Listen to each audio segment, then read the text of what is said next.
বারবার হচ্ছে কমিশনের মুখে শোনা গেল হিংসা বন্ধের কথা। মুখ্য নির্বাচন কমিশনার বলছেন যে কোনো মূল্যে হিংসাকে মুক্ত করতে হবে নির্বাচনে। সেটা তো সবাই জানে। মণিপুরের কথা বলুন, যদি নির্বাচন কমিশনাররা, কেন্দ্রের নির্বাচন কমিশন নরেন্দ্র মোদীর হাতের পুতুল হিসেবে খেলছে, বিজেপির কথাগুলোকে তারা মুখ দিয়ে বলছে, আমরা তো সবাই শান্তি চাই। তো বিজেপিকে বলুন অশান্তি যেন না করে। মণিপুরে প্রধানমন্ত্রীকে বলুন, মণিপুর চলছে এখনো পর্যন্ত প্রধানমন্ত্রী একবার 1 মিনিটের জন্য মণিপুর রাজ্যে পা রাখেননি। তো তাহলে নির্বাচন কমিশন কেন বলবেন না যে কেন্দ্রীয় সরকার, কেন্দ্রের প্রধানমন্ত্রী তারা যাক মণিপুরে, কেন এখনো যাননি, ওগুলো সামলান। বাংলা ঠিক আছে, আমরা কেন্দ্রের নির্বাচন কমিশনকে বলবো আপনারা বাহিনী পাঠালে পাঠাবেন, কিন্তু দলদাসপনা করতে শিখিয়ে পাঠাবেন না।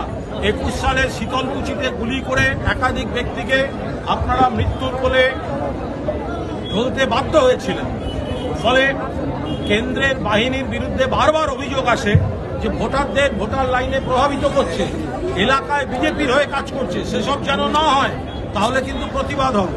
মুশকিল হচ্ছে বিজেপির বিরুদ্ধে তো তারা সেই এজেন্সিগুলোকে নামায় না। বিজেপির হাতে সবথেকে বেশি ফান্ড, সবথেকে বেশি টাকা, সেগুলো দেখুক। বিজেপিতে যারা জয়েন করে যায় তারা ওয়াশিং মেশিনে যেন সব সাদা হয়ে যায়। তৃণমূল কংগ্রেসের প্রার্থীরা দিকে দিকে বারবার হচ্ছে কমিশনের মুখে শোনা গেল হিংসা বন্ধের কথা। মুখ্য নির্বাচন কমিশনার বলছেন যে কোনো মূল্যে হিংসাকে মুক্ত করতে হবে নির্বাচনে। সেটা তো সবাই জানে। মণিপুরের কথা বলুন, যদি নির্বাচন কমিশনাররা, কেন্দ্রের নির্বাচন কমিশন নরেন্দ্র মোদীর হাতের পুতুল হিসেবে খেলছে, বিজেপির কথাগুলোকে তারা মুখ দিয়ে বলছে, আমরা তো সবাই শান্তি চাই। তো বিজেপিকে বলুন অশান্তি যেন না করে। মণিপুরে প্রধানমন্ত্রীকে বলুন, মণিপুর চলছে এখনো পর্যন্ত প্রধানমন্ত্রী একবার 1 মিনিটের জন্য মণিপুর রাজ্যে পা রাখেননি।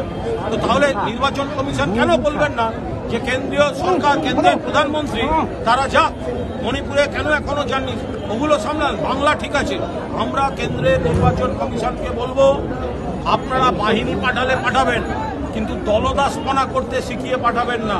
21 সালের শীতলকুচিতে গুলি করে একাধিক ব্যক্তিকে আপনারা মৃত্যুর কোলে ঢলতে বাধ্য হয়েছিলেন। ফলে কেন্দ্রের বাহিনীর বিরুদ্ধে বারবার অভিযোগ আসে যে ভোটারদের ভোটার লাইনে প্রভাবিত করছে, এলাকায় বিজেপির হয়ে কাজ করছে। সেসব যেন না হয়, তাহলে কিন্তু প্রতিবাদ হবে। শুধু পেশি শক্তি নয়, নির্বাচনের টাকার অপব্যবহার রুখতে এবারে করা হয়েছে commission. GST, excise, income tax এবং বিভিন্ন কাস্টমসকেও সতর্ক থাকতে বলা হয়েছে। দেখুন, তারা কি করা হবে, কোন কোন এজেন্সিকে নামাবে সেটা তাদের ব্যাপার। মুশকিল হচ্ছে বিজেপির বিরুদ্ধে তো তারা সেই এজেন্সিগুলোকে নামায় না। বিজেপির হাতে সবথেকে বেশি ফান্ড, সবথেকে বেশি টাকা, সেগুলো দেখুক। বিজেপিতে যারা জয়েন করে যায় তারা ওয়াশিং মেশিনে যেন সব সাদা হয়ে যায়।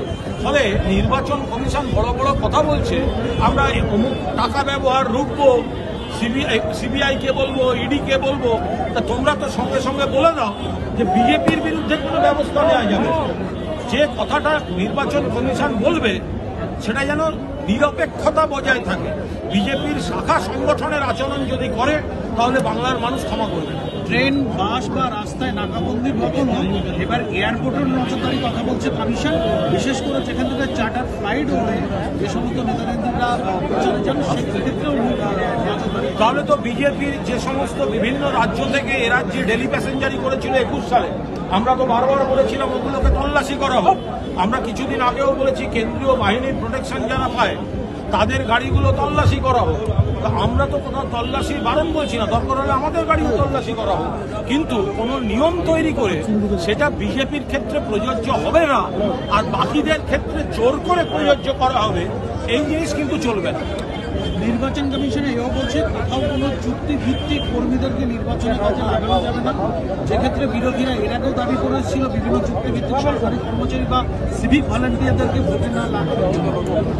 দেখুন, এর আইনি নানা দিক আছে। ফলে নির্বাচন কমিশন যেটা বললেন তার মধ্যে আইনি কি কি দিক আছে সেগুলো খতিয়ে দেখে বলতে পারবো, এবং সাধারণভাবে সকলের জন্য যে নিয়ম গ্রাহ্য হবে, সব রাজ্যে যে নিয়ম গ্রাহ্য হবে সেই নিয়ম নিশ্চিতভাবে আমরাও মেনে চলব। কিন্তু সেই নিয়মের বৈধতা আছে কিনা, সেই নিয়ম কারোর কথায় চাপিয়ে দেওয়া হচ্ছে কিনা সেটাও নিশ্চয়ই আইনিভাবে খতিয়ে দেখা হবে। হাতিটা ইতিমধ্যেই হাতছাড়া, বাকিও যেদিকে যাবে সেগুলো হাতছাড়া, সেটাই তো ঘুরিয়ে বলে গেছে। তাই তো বলেই গেল। আপনি যেটা বলছেন ও যদি এটা বলে থাকে, কাঁথিতে অধিকারীদের জিততে হবে না, পরিবারবাদ যেভাবে চাপিয়ে দিয়েছে কাঁথিতে,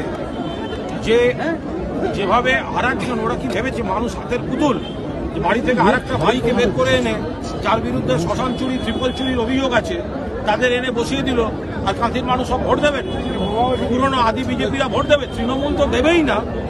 আদি বিজেপিরা কেউ অধিকারী প্রাইভেট লিমিটেডে চাপিয়ে দেওয়া শ্মশান চোর ট্রিপল চোর বলে অভিযুক্ত, তদন্ত এড়াতে মরিয়া এমন কোনো ব্যক্তিকে কাঁথির মানুষ ভোট দেবে।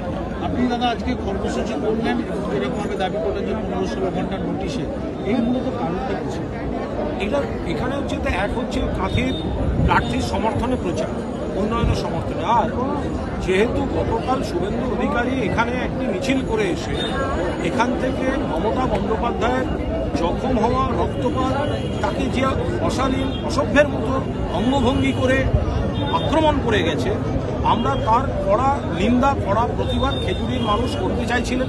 এবং 15-16 ঘন্টার নোটিশে আজকে যেখান থেকে শুরু হয়েছে ঝনকার ওদিক থেকে আর এখানে এই বিদ্যাপীঠ পর্যন্ত এই 2 কিলোমিটারের বেশি রাস্তা, দুপাশে যে 40,000 মানুষের যে ঢল, এটা শুভেন্দুরা ভাবতে পারে না। এটা আমরা 15 ঘন্টার নোটিশে দেখিয়ে দিলাম যে খেজুরির মানুষ, কাঁথির মানুষ পুরো দস্তুর বিজেপিকে এবং অধিকারী প্রাইভেট লিমিটেডকে বঙ্গোপসাগরে ফেলতে প্রস্তুত। আর একটা কথা, অভিজিৎ গঙ্গোপাধ্যায় প্রাক্তন বিচারপতি, তাকে অনুরোধ করব, এখনো সময় আছে। আপনি আচমকা বিজেপিতে যাওয়াটা আপনার ভুল সিদ্ধান্ত। এখনো সময় আছে, কারণ কথায় প্ররোচিত না হয়ে আপনি জানিয়ে দিন আপনি দাঁড়াবেন না। কারণ তমলুক লোকসভা কেন্দ্রে দেবাংশু ভট্টাচার্যের কাছে আপনি নিশ্চিতভাবে পরাজিত হতে চলেছেন। আর এই 2 মাসে শুধুমাত্র আপনি প্রচারে থাকবেন, তারপরে কিন্তু আপনাকে যে তমলুকে নিয়ে যাচ্ছে সেও আপনাকে চিনতে পারবেন। সুতরাং অভিজিৎ গঙ্গোপাধ্যায় আরেকবার ভেবে দেখুন।